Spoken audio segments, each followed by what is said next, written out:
의 말씀을 증거해 주실 목사님 잠시만 좀 소개를 해 드리도록 하겠습니다. 김남성 목사님 주보의 프로필이 간단하게 소개가 되어 있습니다. 한국신학대학을 졸업하셨고 또 한국신학대학 대학원을 졸업하신 뒤에 미국 캘리포니아에 있는 클레어몬트 신학대학원에서 실천신학으로 박사학위를 취득을 하셨습니다. 현장 목회도 서울로해 서문박교에서 하셨었고 또 그 외에도 많은 종교 간 대화 운동이라든지 이런 쪽에도 깊은 관심을 가지시고 활동을 하신 분이십니다. 현재로는 우리 교단이 운영하고 있는 한신대학교 교목실장으로 수고를 하고 계시고 또 학생들을 가르치는 교수님으로 또 수고를 하고 계십니다. 이 외에도 많은 내용들을 안내해 드릴 수가 있겠습니다만은 우리 김남성 목사님은 원래가 우리 교단과 또 이 현대사의 우리 민족의 큰 지도자이셨던 강원용 목사님, 경동교회의 강원용 목사님으로부터 어려서부터 신앙교육을 받으신 분이십니다. 그러니까 경동교회 출신이세요. 프로필을 좀 안내를 해달라고 그랬더니 자기 잘생겼다는 것만 안내하라고 잘생기셨는지 한번 보시기 바랍니다. 오늘 나오셔서 오전 시간에는 그 손 내밀라라고 하는 제목으로 말씀을 해주시고 또 오후 시간에는 이 오늘 본문 뒤이어서 내용을 가지고 그의 이름을 완성하라라고 하는 제목의 말씀을 증거해 주시겠습니다. 오전 예배 참여하신 분들 오후 예배 꼭 참여하셔야만이 설교 내용이 완성된다 하는 것을 아시고 또 기억해 주시기 바랍니다. 나오셔서 귀한 말씀 증거해 주시겠습니다.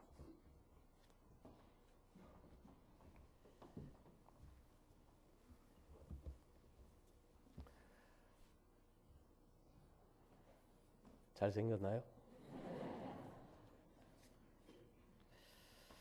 청주제일교회 오랜 역사, 전통. 제가 신학교 시절에 이 교회를 방문했을 때 느낌은 지금도 기억납니다. 아주 커다랗고 고풍스러운 Y 건물과 같이 시장통 안에 있었던 그런 아주 큰 교회라고 기억이 됩니다. 먼저 이런 교회에서 하나님의 말씀을 전하게 됨을 하나님께 감사하고 또 가슴도 벅차오르고 설레기도 하고요. 하여튼 2016년 한 해 동안 하나님의 사랑과 은총이 우리 청주제일교회 위에 그리고 우리 교우 여러분들 위에 가득한 한 해가 되시기를 진심으로 기원합니다. 우리 담임 목사님이신 이건희 목사님은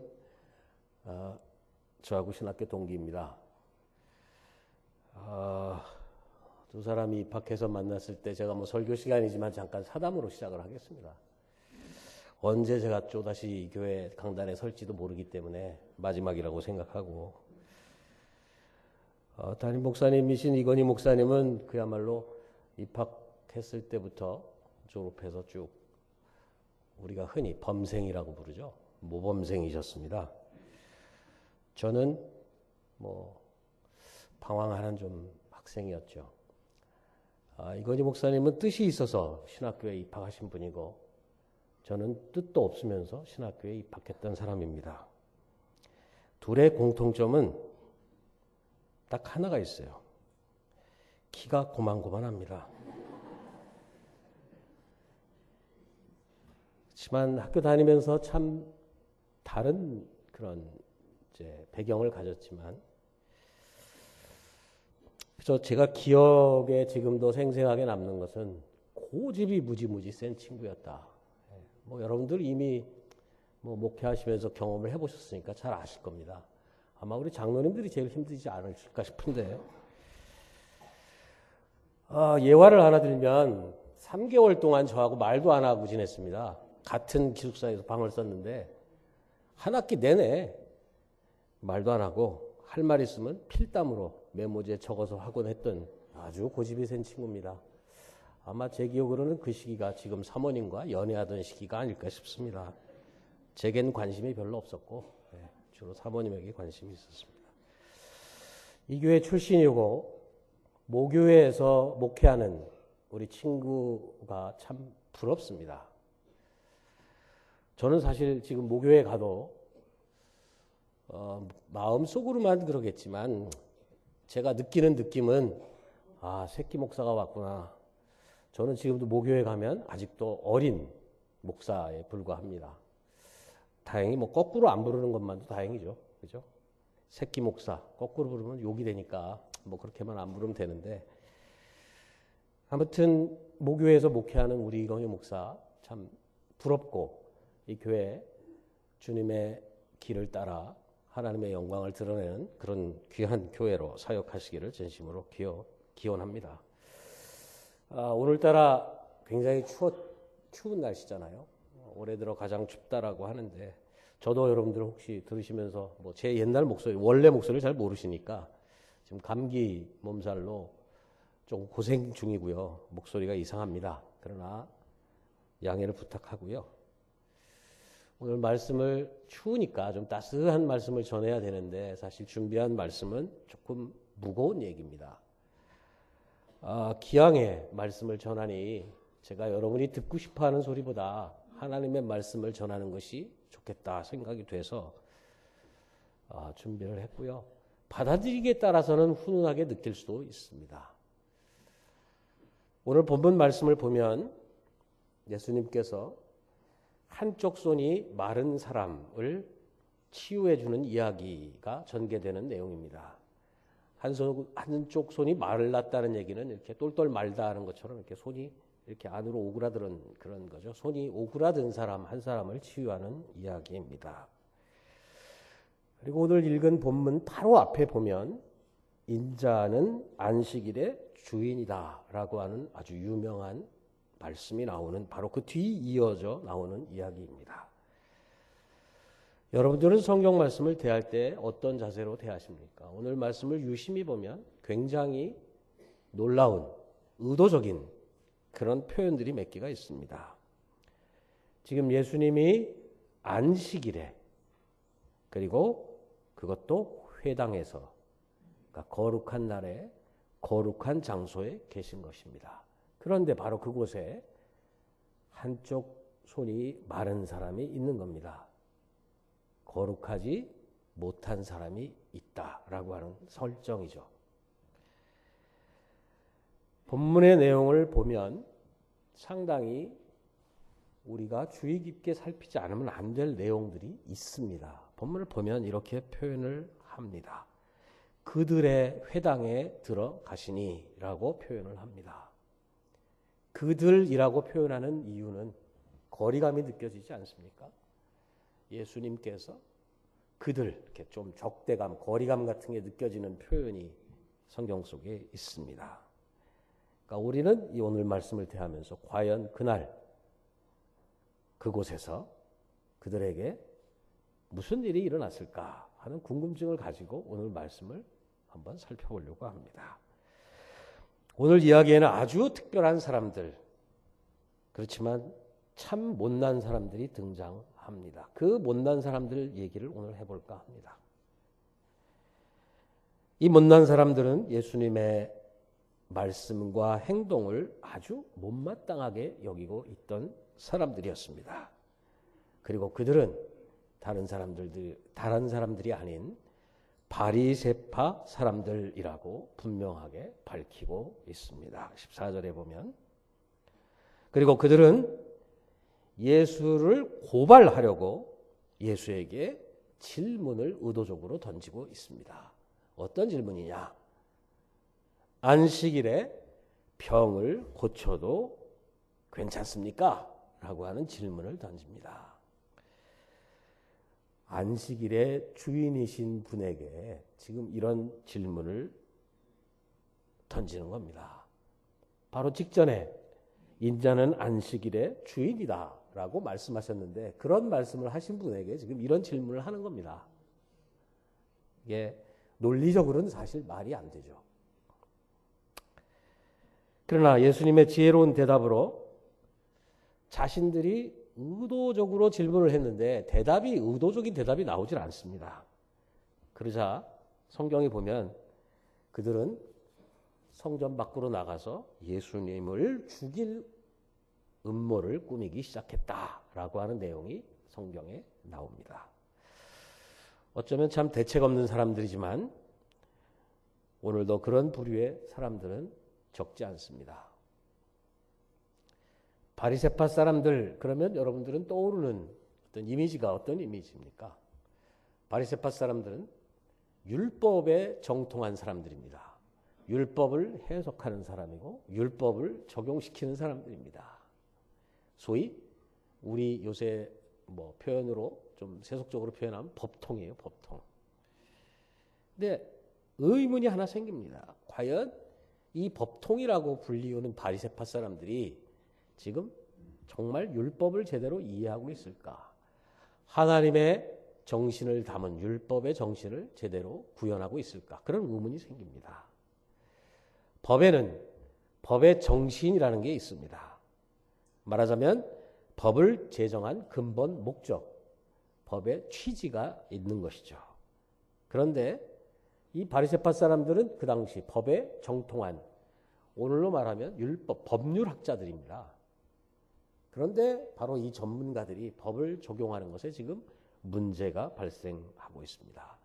어떤 문제일지를 생각해 보는 게 바로 오늘 설교 말씀의 핵심입니다. 바리새파 사람들은 예수님의 언행이 율법에 어긋났다라고 지금 따지고 있습니다. 이들은 법률학자입니다. 그러니까 법으로 잘못됐다고 지금 문제 제기를 하고 있는 겁니다. 그리고 그 법적 근거는 소위 실정법인 안식일법입니다. 안식일에는 일해서는 안 된다라고 하는 바로 이 율법이 오늘 말씀의 주요 쟁점입니다. 안식일법에 십계명에 보면 네 번째 계명에 이런 네 번째 계명이 바로 이 안식일법인데 출애굽기에 나오는 본문을 제가 인용을 해보겠습니다. 출애굽기 31장 12절부터 17절까지의 말씀입니다. 주님께서 모세에게 말씀하셨다. 안식일은 너희에게 거룩한 날이므로 너희는 안식일을 지켜야 한다. 그날을 더럽히는 사람은 반드시 죽여야 한다. 그날에 일을 하는 사람은 누구든지 자기의 결례로부터 제거될 것이다. 엿새 동안은 일을 하고 일의 날은 나 주에게 바친 거룩한 날이므로 온전히 쉬어야 한다. 안식일에 일하는 사람은 반드시 죽여야 한다. 좀 섬뜩하죠? 바로 이것이 안식일법의 근거가 되는 본문입니다.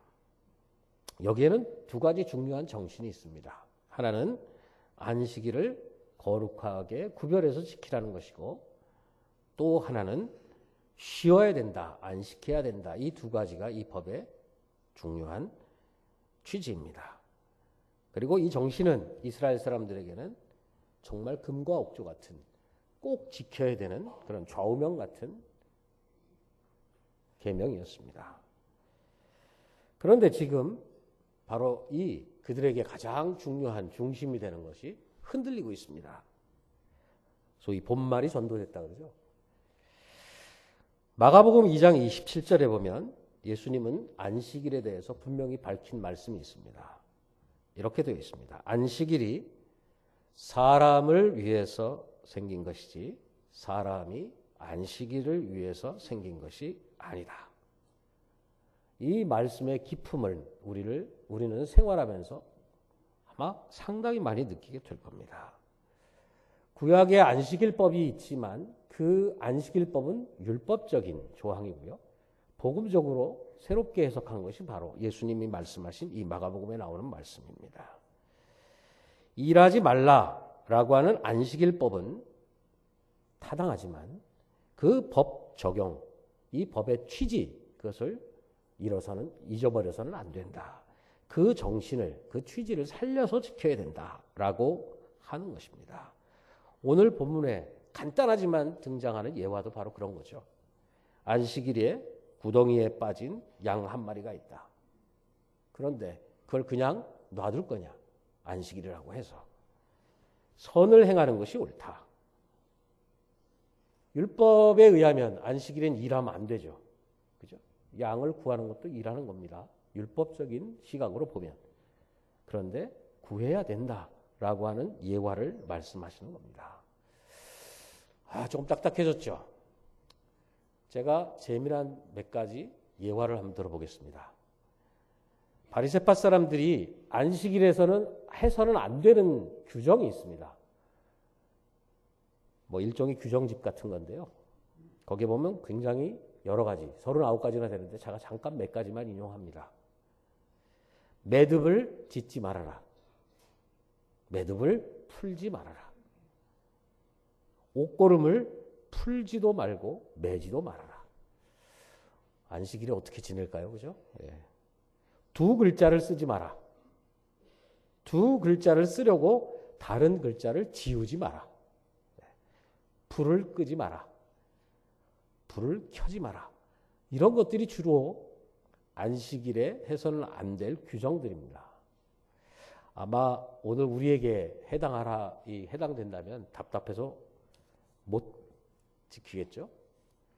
가령 불이 켜져 있으면 끄지 말고 꺼 있으면 켜지 말라. 이게 안식일법의 규정입니다. 어떻게 살 수 있겠어요? 네. 이런 규정을 지키는 것이 안식일을 잘 지키는 겁니다. 바로 이런 생각을 가지고 있는 것이 이 지금 오늘 말씀에 등장하는 바리새인들의 인식입니다. 문제는 이 법을 적용하는 데 있어서 소위 주객이 전도되는 중요한 것과 덜 중요한 것이 뒤바뀌는 혼돈이 일어나고 있다는 것이죠. 사람이 중요하냐, 안식일이 중요하냐. 굉장히 중요한 문제제기입니다. 보통 우리는 안식일에 무게를 둡니다. 왜? 신앙생활을 잘 하려면 이 안식일 같은 규정을 잘 지켜야 되니까요. 사람은 도구로 생각합니다. 반대로 생각하는 거죠. 그런 게 아닌데. 문제는 사람이냐 안식일이냐라고 할 때 사람을 살리는 기준이 아니라 사람을 정죄하는, 사람을 판단하는 그런 도구로 법 적용을 한다면 이 법은 굉장히 문제가 있다라고 하는 것이 바로 오늘 말씀의 핵심입니다. 율법이라고 하는 것이 가진 한계는 하지 말아야 될 것을 했느냐 안 했느냐를 그 기준으로 삼습니다. 이게 목적이 살리는 게 아니라 잘못된 것을 트집 잡기 위한 거예요. 잡기 위한 겁니다. 여기에 소위 복음과 율법의 차이가 있는 것이죠. 그러니까 do not 하지 말아라. 만약에 do 했으면 문제가 되는 겁니다. 율법을 가장 잘 지키려면 아무것도 안 하고 가만히 있으면 됩니다. 네. 자, 그러면 어떤 일이 일어날까요? 율법은 잘 지키는 게 되겠죠. do not 아무것도 안 했으니까. 그러나 우리가 알다시피 복음은 이것과 정반대입니다. do not이 아니라 do, 하라, 행하라 라고 하는 것이 복음의 가장 큰 핵심 메시지죠. 자, 이제 오늘 다시 본문으로 돌아옵니다. 한쪽 손이 오그라든 이렇게 마른 사람의 이야기는 그저 손 하나가 불편한 사람 이야기가 아닙니다. 성경을 대할 때 성경에 있는 말씀을 고지고대로만 생각하지 말라라고 저는 권하고 싶습니다. 한 손이 불편한 사람에게만 해당되는 말씀이 이 말씀이라면 우리 여기 대다수는 우리 뭐 한쪽 손이 오그라든 사람 아무도 없잖아요. 그죠? 그게 없잖아요. 그죠? 있을 수도 있겠죠. 그러나 그런 사람은 거의 없잖아요. 그러니까 그 사람만 이 본문이 해당되고 다른 사람들은 해당 안 된다라고 생각할 수 있잖아요. 그런 뜻으로 성경 말씀을 받아들이면 안 됩니다. 특히 성경에 나오는 기적 또는 치유의 이야기들은 전부 상징성을 가지고 있는 그런 이야기들입니다. 이 손이라고 하는 것은요, 대부분 성경에서 능력의 상징입니다. 힘의 상징입니다. 지금 한쪽 손이 오그라들었다라고 하는 성경의 비유는 가진 능력이 오그라들었어요. 펼치질 못해요. 그 힘을 사용하지 못하는 겁니다.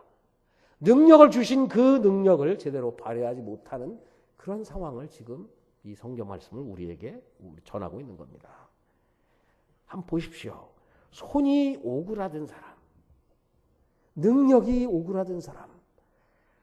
이 손이라고 하는 것은 성경에서 능력의 상징입니다. 손을 대죠? 안수하면 다 낫죠? 다 이 능력의 상징인데 그게 지금 오그라드는 거예요.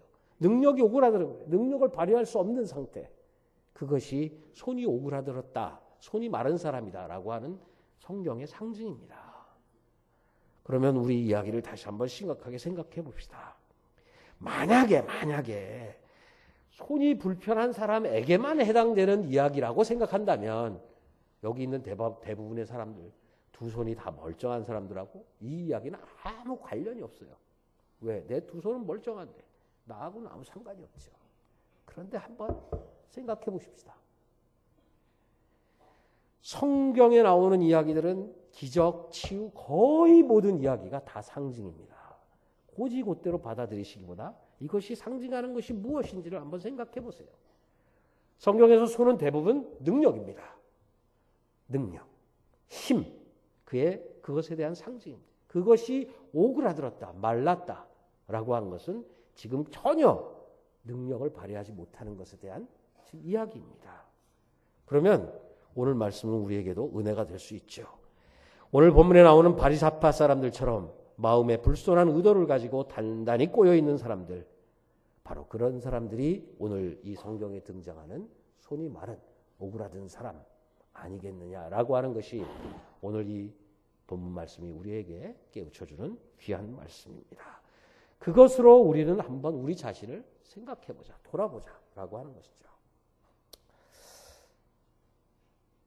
날씨가 굉장히 많이 추워져 갖고 우리 안에 지금 따뜻한 온기가 도니까 살살 졸리시죠.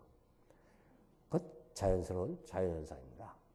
그러나 정신을 딱 차리면 그리고 말씀을 대하면 이게 졸릴 틈이 없어요. 근데 이제 전하는 사람의 능력이 없어서 조금 졸리는 걸 뿐이죠. 그러나 한번 말씀을 생각해 보세요. 정곡을 찌른다 그러죠. 오늘 이 말씀이 과연 나하고는 관계 없을까 있을까를 한번 생각해 보자는 거죠. 바리새파 사람들, 지금 나쁜 생각을 가지고 있구나. 왜? 예수님을 잡아들일 생각만 하고 있으니까. 근데 오늘 성경은 바로 그 사람이 이 손이 오그라든, 마음이 오그라든 사람이다 라고 하는 것을 상징하고 있어요. 대비시켜 놓고 있는 겁니다, 지금. 근데 우리는 그걸 못 봐요. 그러니까 내 눈에는 들보가 있는데 내 눈에 들보는 못 보죠. 남의 눈에는 기껏해야 티가 있는데 그 티는 봐요. 왜? 내 것은 잘 안 보이니까. 또 안 보이기도 하지만 보고 싶지 않는다고, 보고 싶지 않아서 일부러 회피하죠. 남의 건 너무나 잘 보여요. 또 보려고 애를 씁니다. 그래서 남의 티는 잘 보여요. 근데 나에겐 들보가 있음을 잘 모르죠. 바로 그 말씀 때문에 그런 것을 오늘 이 말씀이 우리에게 알려주고 있는 겁니다. 속마음이 꼬일 대로 꼬이고 뒤틀려버릴 대로 뒤틀려버리고 정말 오그라들어 있는 그런 심성을 가지고 있으면서 오히려 남을 지적질하는 그런 것들, 바로 그것을 오늘 본문 말씀은 우리에게 일깨워주고 있는 겁니다. 내 속은 꼬일 대로 꼬여 있으면서도 남의 작은 허물 하나도 쉽게 지적질하는 그런 심성들을 바로 오늘 본문을 우리에게 알려주고 있는 겁니다. 그리고 내밀어야 됨에도 불구하고 내밀질 못해요. 손이 오그라들었어. 우리의 손을 뻗어서 주님의 사랑을 전해야 됨에도 불구하고 이 오그라든 손 펼치지 못해요. 왜? 상대가 더럽다고 생각하고 상대는 내가 손잡을 수 있다고 생각 못하니까, 안 하니까 손을 내밀지 못해요. 오그라들었어요. 바로 그런 말씀이 오늘 본문이 우리에게 생각하게 해주는 본문의 말씀입니다. 또 누군가 내게 손을 내밀었는데 그 손을 잡질 못해요. 그것도 오그라든 손이에요. 예수님은 본문에서 분명하게 말씀하십니다. 안식일에 선을 행하는 것이 옳다. 그래요. 안식일의 근본 핵심을 찌르는 아주 중요한 말씀입니다. 하지 말아야 할 것을 기준으로 삼는 율법적인 이 바리새파 사람들과는 전혀 다른 해야 할 것을 기준으로 제시하는 예수님의 말씀이 바로 복음입니다. 예수님의 말씀의 핵심은 do not이 아니고 do, 행하라는 것입니다.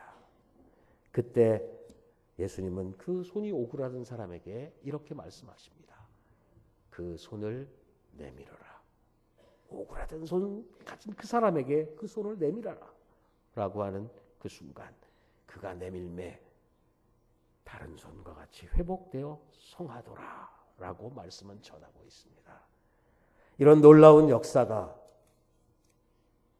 우리 정주제일교회 안에서 우리 교인들 여러분들 속에서도 일어나기를 진심으로 기원합니다. 이 사건은 복음서 안에서 아주 중요한 사건 중에 하나입니다. 왜냐하면 본문에 의하면 바리새파 사람들은 바로 이 사건을 계기로 어떻게 하면 예수를 죽일까 음모를 구체적으로 행동에 옮기기 시작하는 동기를 제공하고 있기 때문입니다. 오늘 이 사실은 우리를 가볍게 신앙생활하지 못하게 우리를 만듭니다. 우리 때문에 예수님께서 십자가에 못 박히시고 죽임을 당하셨는데 우리는 그렇게 신앙 고백을 하고 살아가고 있습니다. 그런데 이 말씀이 결코 나와 상관이 없다라고 생각한다는 것은 참으로 어불성설이죠.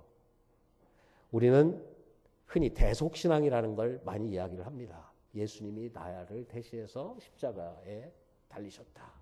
신앙 고백으로는 그렇게 생각합니다. 정말 그렇게 생각하세요? 예수님이 나를 대신해서 내 죄를 다 짊어지시고 십자가에 달리셨다고 생각하세요? 그렇게 생각하시면서 지금 그렇게 살아도 괜찮아요? 이것이 바로 오늘 우리에게 우리의 신앙을 돌아보게 하는 핵심 내용입니다. 오늘 말씀은 우리의 자존심, 우리의 욕심, 우리의 이기심으로 오히려 남을 얽매고 정죄하고 심판하는 그런 우리의 메말라버린 마음을 고발하고 있습니다. 다시 한번 생각해봐라. 그 오그라든 손이 바로 내 손인데 내 손이 오그라들었다고 생각해야만 오늘 말씀이 나에게 복음이 되는데 우리는 늘 남의 손이 오그라들었다고 생각하지 내 손이 오그라들었다는 생각을 안 하고 삽니다. 이것이 우리에겐 아직도 부족한 점입니다. 우리는 남을 정죄하고 비판하는 것에는 너무도 쉽게 손가락질하지만 또 다른 손을 내밀어서 이웃의 아픔을 어루만져주는 일에는 인색하기 때문입니다. 자, 오늘 말씀을 마무리하겠습니다. 그 손을 내밀어라. 주께서 오그라든 손을 가진 사람에게 향한 말이지만 오늘 우리에게도 바로 그 말씀을 하고 계십니다. 너의 그 오그라든 마음, 오그라든 손을 내밀어라. 주님께서 여러분들을 치유해 주실 것입니다. 깨끗하게 손을 건강하게 치유해 주실 뿐만 아니라 바로 그 펼쳐진 손으로 치유받은 손으로 세상에서 또 다른 오그라든 손 가진 수많은 사람을 구원하라고 여러분을 부르셨습니다. 여러분 기도할 때 두 손을 모으죠. 오그라든 손으로 손이 모아질 수 있을까요? 우리는 손을 모을 때 이렇게 펼쳐서 손을 모으죠. 오그라든 손으로는 모을 수 없어요. 물론 몸이 불편한 사람들이야 그렇게 할 수 있죠. 우리는 두 손을 모으고 하나님의 뜻을 쫓아서 살아가는 우리 귀한 청주제일교회의 청지기들이 되시기를 진심으로 기원합니다. 마치며 남태평양의 원숭이 얘기 하나 하고 끝내겠습니다. 남태평양에서 원숭이 어떻게 잡는지 아세요? 네, 야자수 열매에다가 야자수 열매 끝을 자릅니다. 그리고 그 속에 원숭이가 좋아하는 여러 가지 과일들을 넣어요. 그런데 그 크기를 자르는 크기를 원숭이가 손을 쏙 집어넣을 때 들어가서 그 원숭이가 좋아하는 것들을 움켜쥐고 빼려고 하면 안 빠집니다. 그죠? 간단합니다. 이것을 놓으면 빠집니다. 그런데 이 원숭이는 끝끝내 안 놓습니다. 왜? 이 쥔 것에 욕심을 가지기 때문에 그렇습니다. 혹시 우리 신앙생활하면서 그런 과오는 저지르지 않았는지, 저지르며 살지는 않는지, 우리 신앙생활하며 올 한 해 2016년 주님께서 인도하시는 그 길을 따라 다 비울 것 비우고 버릴 것 버리며 새로운 것으로 채워주시는 놀라운 하나님의 역사를 경험하는 우리 정두제일교회 여러분들이 되시기를 진심으로 기원합니다.